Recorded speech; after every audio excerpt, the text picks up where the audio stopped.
最近啊，有一条医学新闻几乎占据了各大媒体的头条，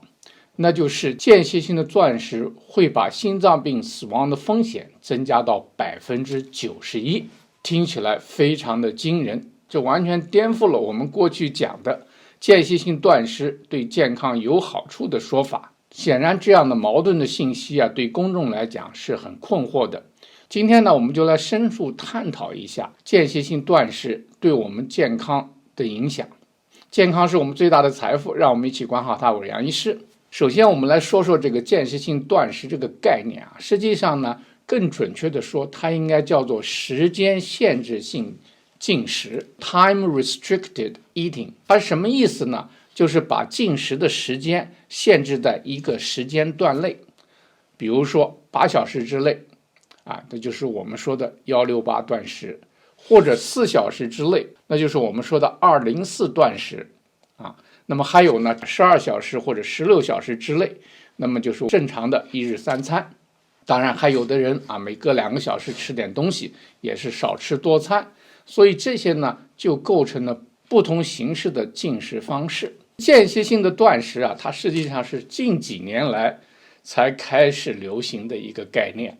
其中一个重要的推手是 Dr. Jason Fung， 他本人呢是一个肾脏科医生，他在这个间歇性断食方面做过很多的研究，写了很多的书，那么讲了这个间歇性断食对我们健康的好处。那么这些好处有没有研究来做支持呢？我们来看一下，在《细胞代谢》杂志上呢发表过一篇研究报告，发现呢这个时间限制性的断食呢会增加身体对胰岛素的敏感性，降低2型糖尿病的风险。2型糖尿病是心血管疾病的主要风险之一。另外一个发表在牛津大学营养评论杂志上的研究证明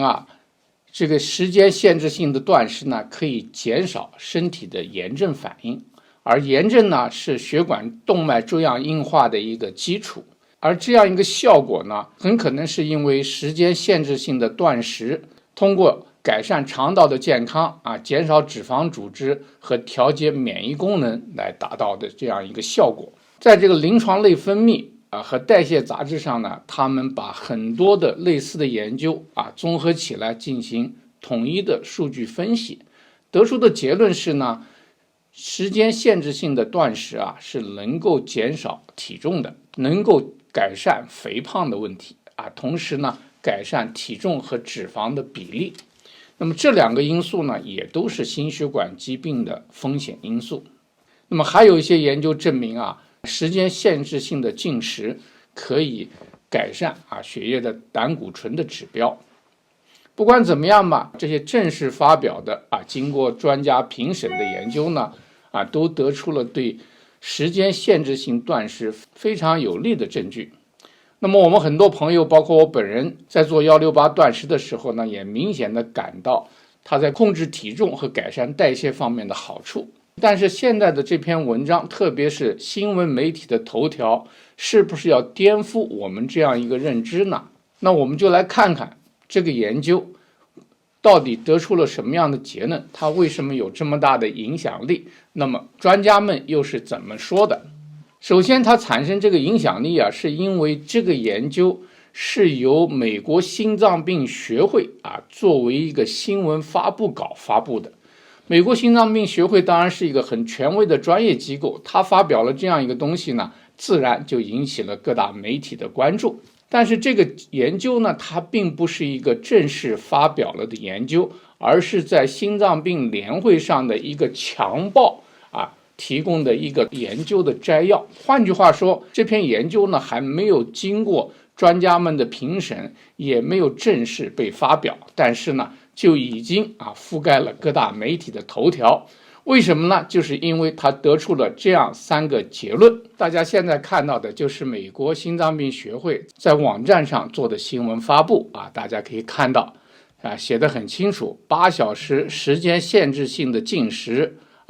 和91%的心血管疾病死亡风险增加有关系。他得出了3个结论。第一个结论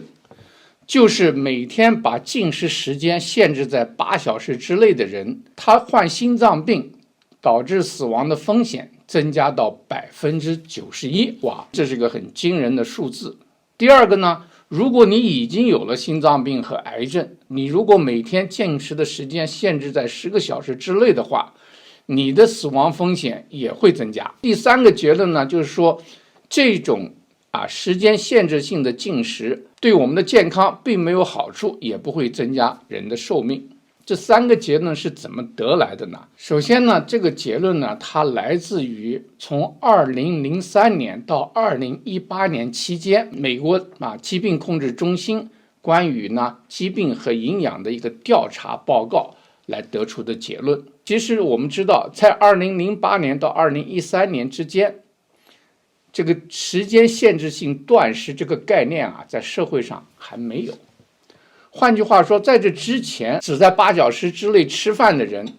他显然这样做不是为了健康，而是养成的一个自然的生活习惯。那遗憾的是，有这样生活习惯的人呢，他同时又有其他的风险因素。第一呢，他们以美国非裔人为多；第二呢，抽烟的人多。那么这两个因素呢，这样这个分析报告的结论呢，就有很大的偏差。换句话说，在这个研究报告里，每天在8个小时内吃饭的人，很可能是他诸多的不良生活习惯的一个部分。那么最重要的是呢，这个结论呢，是通过他对2天内他进食的情况的一个回忆造成的。大家想一想，你如果按照2天内的这样一个进食的习惯，再推理成15甚至16年的这样一个健康的结果，显然是不合理的。因为2天的习惯不等于说他在今后的相当一段时间内都是这么做的。斯坦福大学流行病学教授 Christopher Gardner 就说这篇文章的结论呢，不仅是不成熟的，而且是误导公众的。Dr. Fang 呢做了一个有趣的比喻，如果你做这样的统计学调查，你可能会得出吃冰激凌和溺水死亡的风险增加有关但是呢，你如果仔细再一分析的话，跟吃冰激凌1毛钱关系没有，而是大家在夏天吃冰激凌，而夏天游泳出现事故溺死的风险增加。所以呢，所谓的研究有的时候是看你到底想得出一个什么样的结论。当然了，这个研究的作者呢是上海交通大学的流行病学系的主任和教授那么他的共同作者呢也是哈佛大学的医学教授。他们在受到这么多质疑以后呢承认他们的研究呢是有很多的局限性同时呢也认为这个时间限制性断食和风险之间并不存在一个因果关系只是发现了这种相关性。这就是方医生呢提出的相关性有很多方面，吃冰激凌和溺水死亡也有相关性。所以呢，我们大家对这些资讯特别是媒体对它进行的夸张，把一个不成熟的没有发表的东西呢，把它当做一个结论性的研究来影响公众的话，实际上是不太负责任的。不管怎么样吧，关于每个人的饮食一定要按照自身的情况来进行调节，并不是说大家一定要做时间限制性的饮食，有的人是完全没有必要的对有些人来讲做一段时间的这样一个时间限制性饮食可能是必要的。那么对有些人来讲，长期的这样做也许是有必要的。所以每个人的情况是不一样的。关于这条医学新闻的讨论呢，我们就到这里。谢谢大家如果您在这方面有什么体验和高见，请在留言区跟我们分享。端倪世界，守护健康，我们下次节目再见。